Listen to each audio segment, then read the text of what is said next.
નમસ્કાર મિત્રો, મારી યુટ્યુબ ચેનલ સંજય પટેલમાં આપનું હાર્દિક સ્વાગત છે. મિત્રો, આજે આપણે ધોરણ 8 વિષય છે ગુજરાતી, તેનો પાઠ 15. પાઠનું નામ છે પહેલ વહેલો નિર્ણય. તેની સ્વઅધ્યયન પોથી જે આ વર્ષે નવી આવેલી છે તેનું સંપૂર્ણ સોલ્યુશન આજે આપણે આ વિડીયોની અંદર જોવાના છીએ.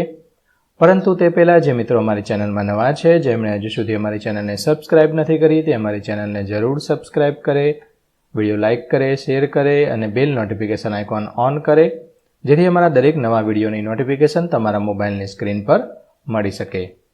મિત્રો, આ દરેક વિડીયોનું PDF સ્વરૂપે સોલ્યુશન મેળવવા માટે તમારા મોબાઈલના પ્લે સ્ટોરમાં વિશ્વગુરુ સર્ચ કરી એપ્લિકેશન ઇન્સ્ટોલ કરી શકશો.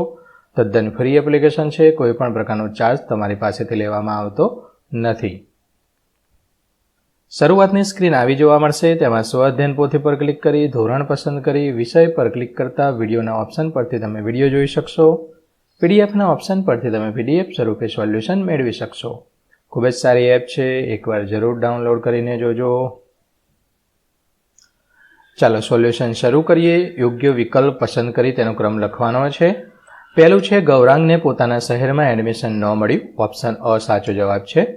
બીજું છે ગૌરાંગને હોસ્ટેલમાં રાખવાનું નક્કી કર્યું. ઓપ્શન બ અભ્યાસનો સમય ન વેડફાય તે માટે. ત્રીજું છે હેમંતભાઈ ગૌરાંગ પર ગુસ્સે થયા. ઓપ્શન ક આ જવાબ આવશે. ચોથાની અંદર વિજય અભ્યાસ છોડી નોકરી પર લાગી જવા માંગે છે. ઓપ્શન ક ઉપરના બંને કારણોને લીધે. પાંચમું છે ગૌરાંગ અને તેના મિત્રોએ વિજયના અભ્યાસનો ખર્ચ ઉપાડી લીધો. ઓપ્શન અ જવાબ આવશે.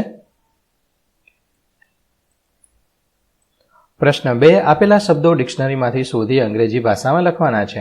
યુનિવર્સિટી, તો એનું સ્પેલિંગ આ રીતે થશે: distinction, room partner, hostel, break, engineering, admission, faculty, boot polish અને સેમેસ્ટર. જે ઇંગ્લિશમાં તમારે સ્પેલિંગ લખવાના છે. પ્રશ્ન 3. આપેલા પ્રશ્નોનો એક શબ્દમાં જવાબ આપવાનો છે. જેમાં પહેલું છે ગૌરાંગના મમ્મી શું સાથે લેવાનું ભૂલી ગયા હતા? તો કપડાં સૂકવવાની દોરી. બીજું છે ગૌરાંગને કઈ ફેકલ્ટીમાં એડમિશન મળ્યું હતું? તો કેમિકલ્સ. ત્રીજું છે ગૌરાંગ કોલેજના અભ્યાસ દરમિયાન ક્યાં રહેતો હતો? તે હોસ્ટેલમાં રહેતો હતો. ચોથું છે ગૌરાંગના બેંક એકાઉન્ટમાં કેટલા રૂપિયા જમા કરાવેલા? 5,000 રૂપિયા. પાંચમું, વિજય કયા વર્ષમાં ગૌરાંગનો રૂમ પાર્ટનર હતો? 3જા વર્ષની અંદર. છઠ્ઠું છે ગૌરાંગની કોલેજ ઘરથી કેટલા કિલોમીટર દૂર હતી? 70 થી 75 કિલોમીટર. સાતમું છે હોસ્ટેલની એક રૂમમાં કેટલા વિદ્યાર્થીઓ રહેતા હતા? 3. આઠમું છે બેંક ખાતામાં જમા પૈસા ઉપર સમયાંતરે બેંક વધારાના પૈસા આપે તેને વ્યાજ કહેવાય છે. નવમું છે એન્જિનિયરિંગનો અભ્યાસ કેટલા વર્ષનો હતો? 4 વર્ષનો. અને 10મું છે વિજય કયા વર્ગમાં પાસ થયો હતો? પહેલા વર્ગમાં. ખોટો શબ્દ ચેકી દેવાનો છે. જેમાં પહેલામાં નબળો ચેકી દેવાનો છે, બીજામાં ગુસ્સાવાળા, ત્રીજામાં ફૂવડ, ચોથામાં ઉડાવ, પાંચમામાં નોટબુક અને છઠ્ઠામાં ખોટો. જે બંધ બેસતા નથી તે શબ્દો ચેકી દેવાના હતા. મિત્રો, આ દરેક વિડીયોનું PDF સ્વરૂપે સોલ્યુશન મેળવવા વિશ્વગુરુ એપ ઇન્સ્ટોલ કરો. તદ્દન ફ્રી છે. 7માની અંદર વેડફાયેલા લાગ્યા, 8મામાં ખેદ, 9મામાં નોકરી શરૂ, 10મામાં સારી. આટલું ચેકી દેવાનું છે. પ્રશ્ન 5. તો શું થાત તે લખવાનું છે. ગૌરાંગને પસંદગીની ફેકલ્ટીમાં એડમિશન ન મળ્યું હોત તો તેને ધારેલી ફેકલ્ટી પસંદ ન કરી શકત અને બીજી ગમે તે ફેકલ્ટીમાં એડમિશન લેવું પડત. બીજું, ગૌરાંગે વિજયની મદદ ના કરી હોત તો ગૌરાંગે વિજયની મદદ ના કરી હોત તો વિજય પોતાની એન્જિનિયરિંગની ડિગ્રી પ્રાપ્ત ન કરી શક્યો હોત. ત્રીજું, ગૌરાંગને થોડા વધારે ટકા આવ્યા હોત તો પોતાના શહેરની કોલેજમાં એડમિશન મળી ગયું હોત. ચોથું, હેમંતભાઈએ બેંકમાં જમા કરાવેલ પૈસાનો હિસાબ ન માંગ્યો હોત તો ગૌરાંગ તે રૂપિયા ક્યાં વાપર્યા હતા તેની હેમંતભાઈને ખબર ન પડત. પાંચમું છે ગૌરાંગે લીધેલા નિર્ણય પર હેમંતભાઈ ખીજાયા હોત તો ગૌરાંગ ભવિષ્યમાં સારા કાર્યમાં પૈસા વાપરતા પહેલા ખચકાત કે ન વાપરત. પ્રશ્ન 6. સંવાદ લખવાનો છે. ગૌરાંગે કેમ કોલેજે આવતો નથી? વિજયે કહ્યું, મારા પિતાનું અવસાન થયું છે. મિત્ર 1: પરંતુ તારે તારો અભ્યાસ ચાલુ રાખવો જોઈએ. વિજય: ના, મારા ઘરની આર્થિક સ્થિતિ સારી નથી, ખરાબ છે. મિત્ર 2: તો તું શું કરીશ? ગૌરાંગે કહ્યું, તો શું તારો અભ્યાસ પણ છોડી દઈશ? વિજયે કહ્યું, હા, હું અભ્યાસ છોડી નોકરી ચાલુ કરીશ. મિત્રએ કહ્યું, ના, તારે અભ્યાસ ના છોડવો જોઈએ. એમાં બીજા મિત્રએ કીધું, હા, તું તારો અભ્યાસ ન છોડ. ગૌરાંગે કહ્યું, અમે બધા તારી મદદ કરશું અને તારી ફી ભરીશું. વિજયે કહ્યું, તમારો બધાનો ખૂબ ખૂબ આભાર. તમારા લીધે હું અભ્યાસ મારો પૂર્ણ કરી શક્યો અને માને ડિગ્રી મળી. પ્રશ્ન 7: વાંચો, વિચારો અને લખવાનું છે. મિત્ર વિજયે ભણવાનું છોડી દીધું તો ગૌરાંગે શું કર્યું? ગૌરાંગે તેને મદદ કરી ભણવાનું શરૂ કરાવ્યું. તમે શું કરો? તો હું પણ ગૌરાંગની જેમ જ કરીશ. બીજું છે, ગૌરાંગનો અભ્યાસ પૂર્ણ થતાં ગૌરાંગે શું કર્યું? પિતાના ધંધામાં ઝંપલાવી દીધું. તમે શું કરો? હું મારી લાયકાત આધારિત નોકરી શોધું અથવા કરું. ત્રીજું છે, ગૌરાંગે પૈસાનો હિસાબ ના આપ્યો તો હેમંતભાઈએ શું કર્યું? હેમંતભાઈને ગુસ્સો આવ્યો. તમે શું કરો? હું પણ પૈસાની વિગત માગત. ચોથું, શહેરની કોલેજમાં એડમિશન ન મળ્યું તો એને બાજુની કોલેજમાં લેવું પડ્યું. તમે શું કરો? તો તેની જેમ જ હું બાજુની કોલેજમાં એડમિશન લેત.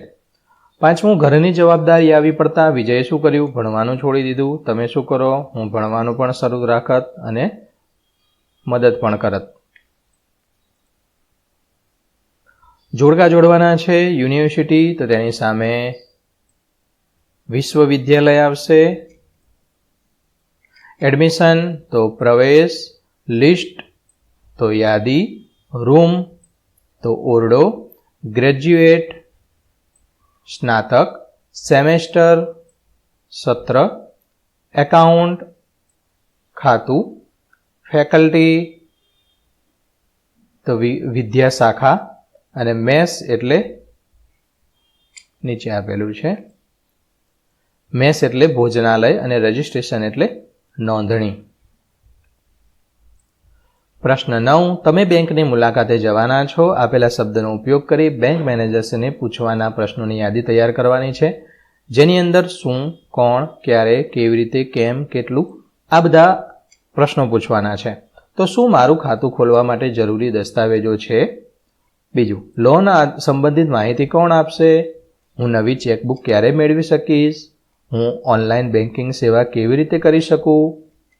મારા ખાતામાંથી વધારાની રકમ કેમ કપાય છે? ખાતામાં કેટલું મિનિમમ એટલે કે ન્યૂનતમ બેલેન્સ રાખવું જોઈએ? બેંકમાં વરિષ્ઠ નાગરિકો માટે શું સુવિધા છે? મારી ફરિયાદનો ઉકેલ કોણ લાવશે? લોનની રકમ મારા ખાતામાં ક્યારે જમા થશે? મારા ખાતાનું સરનામું હું કેવી રીતે બદલી શકું? આ રીતે તમે બધા પ્રશ્નો પૂછી શકો. પ્રશ્ન 10: પ્રશ્નોના જવાબ લખવાના છે. પહેલો પ્રશ્ન, હોસ્ટેલ મૂકવા જતા પહેલા મધુબેને શા માટે આટલી બધી તૈયારી કરી? તો હોસ્ટેલમાં ગૌરાંગને કોઈ પણ જાતની મુશ્કેલી ન પડે, તેને જરૂરી બધી જ વસ્તુઓ મળી રહે તે માટે મધુબહેન આટલી બધી તૈયારી કરી રહ્યા હતા. બીજું છે, હેમંતભાઈએ ગૌરાંગ પાસે પૈસાનો હિસાબ શા માટે માંગ્યો? તો હેમંતભાઈ ખૂબ ચોકસાઈવાળા હતા. તેઓ પોતાના ધંધામાં પણ ખૂબ જ ચોકસાઈથી હિસાબ રાખતા હતા. આથી તેમના પુત્ર પાસેથી પણ આવી ચોકસાઈની અપેક્ષા રાખતા હતા. તેથી ગૌરાંગ પાસે હિસાબ માંગ્યો. ત્રીજું, ગૌરાંગ પિતાને પોતે ખર્ચી નાખેલા પૈસાનો હિસાબ કેમ નહોતો આપતો? તો કારણ કે ગૌરાંગને ડર હતો કે તેના પિતા હેમંતભાઈ પોતે જે પૈસા વિજય માટે ખર્ચી નાખેલા તેના વિશે જાણશે તો તેઓ ચીડાશે, ગુસ્સો કરશે.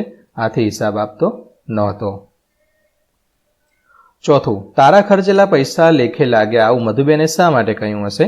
તો ગૌરાંગે એ પૈસાથી પોતાના મિત્ર વિજયનો અભ્યાસ પૂર્ણ કરાવ્યો હતો, જેના કારણે તે ડિગ્રી મેળવી શક્યો હતો અને જો એવું ન કર્યું હોત તો તે અભ્યાસ છોડી દેવાનો હતો. આથી તેના ખર્ચેલા પૈસા લેખે લાગ્યા એવું મધુબેને કહ્યું. પાંચમું, ગૌરાંગનો નિર્ણય સાચો હતો કે ખોટો? શા માટે? તો બિલકુલ સાચો હતો. તેના દ્વારા તેનો મિત્ર વિજય અભ્યાસ પૂર્ણ કરી શક્યો અને ડિગ્રી મેળવી શક્યો. ઘટનાક્રમમાં ગોઠવવાના છે. તેમાં પહેલું વાક્ય આવશે, આ ચોથા નંબરનું છે. આ 7મા નંબર ઉપર 6, 3, 2, 5, આ 10, 8 અને આ 9મા નંબરનું છે. તમારે લાઈનમાં જોઈ લેવાનું છે.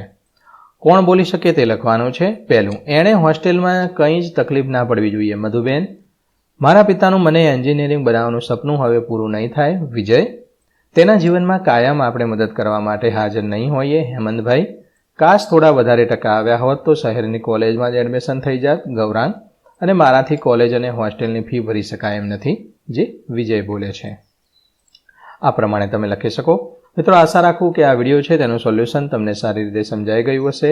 દરેક વિડીયોનું PDF સ્વરૂપે સોલ્યુશન મેળવવા વિશ્વગુરુ એપ ઇન્સ્ટોલ કરો. તદ્દન ફ્રી છે. કોઈપણ પ્રકારનો ચાર્જ તમારે આપવાનો નથી. ફરી મળીશું આગળના વિડીયોમાં. ત્યાં સુધી આવજો.